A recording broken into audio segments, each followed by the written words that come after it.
ইসরায়েলের দ্বিতীয় বৃহত্তম শহর তেল আবিব। ভাবছেন তেলের কোনো শহর? কিন্তু না, তেল সম্পৃক্ত কোনো বিষয় নয়।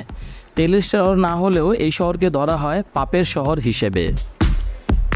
ভূমধ্যসাগরের তীরবর্তী অঞ্চলকে কেন্দ্র করে গড়ে উঠেছে ইসরায়েলের এই শহরটি।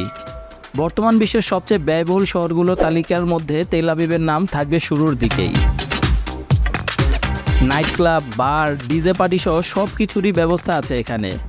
সন্ধ্যা থেকে মধ্যরাত পর্যন্ত বিরামহীন পার্টি চলতেই থাকে তেল আবিবের বার ও নাইট ক্লাবগুলোতে। এই কারণেই এই শহরকে অনেকেই বলে দ্য সিটি নেভার স্লিপস, অর্থাৎ যে শহর কখনো ঘুমায় না।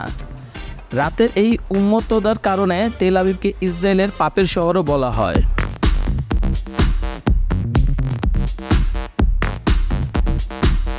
প্রযুক্তির বিবেচনায় আমেরিকার সিলিকন ভ্যালির পরেই আসে তেল আবিবের নাম। প্রযুক্তি কেন্দ্রিক বহু স্থাপনা গড়ে উঠেছে এই শহরকে কেন্দ্র করে। প্রায় হাজারেরও বেশি প্রযুক্তি কেন্দ্রিক স্থাপনা রয়েছে এখানে।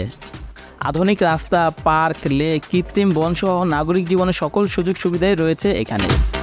আধুনিক পর্যটন ব্যবস্থা ও যাবতীয় বিনোদনের সকল সুযোগ থাকায় পর্যটকদের কাছে তেল আবিব এক অন্যমাত্রা পেয়েছে। তাই বছরে সাগর তীরবর্তী এই শহরে 30 লক্ষেরও বেশি পর্যটক ভিড় করে। তাছাড়া এটি বিশ্বের অন্যতম গুরুত্বপূর্ণ অর্থনৈতিক কেন্দ্র হিসেবে পরিচিত।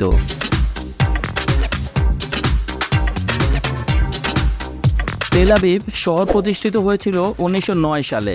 এর আগে অটোমান সাম্রাজ্যের অংশ ছিল এটি। সেই সময় আহুজাত বাইত নামে পরিচিত এই তেল আবিব। আহুজাত বাইতের অর্থ হলো বসতবাড়ি বা ভিটেমাটি।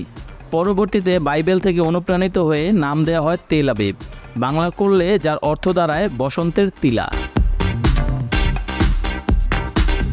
2001 সালে 173টি দেশের মধ্য থেকে তেল আবিব ব্যয়বহুল শহরের তালিকার শীর্ষে উঠে আসে। বিভিন্ন পণ্য সেবার মূল্য বিবেচনায় এই তালিকা তৈরি করা হয়। ডলারের বিবেচনায় ইসরায়েলি মুদ্রার মান কমে যাওয়ায় এখনকার জীবনযাপনের খরচ অনেক বেড়ে গেছে।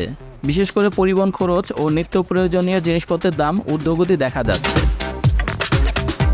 তেল আবিবকে বলা হয় মধ্যপ্রাচ্যের মিয়ামি। এখানকার সমুদ্র দেখলে বোঝা মুশকিল যে তেল আবিব না মিয়ামি। বিশ্বের পার্টি করা দেশগুলোর কাতারে তেল আবিব থাকবে সবার আগে। শুরুতে ধর্মনির্ভর দেশ ও জাতি হিসেবে প্রতিষ্ঠিত হলেও পরবর্তীতে এখানকার মানুষের ধর্মচর্চা নিয়ে তেমন আগ্রহ দেখা যায় না, বরং তাদের অধিকাংশই ধর্মনিরপেক্ষ।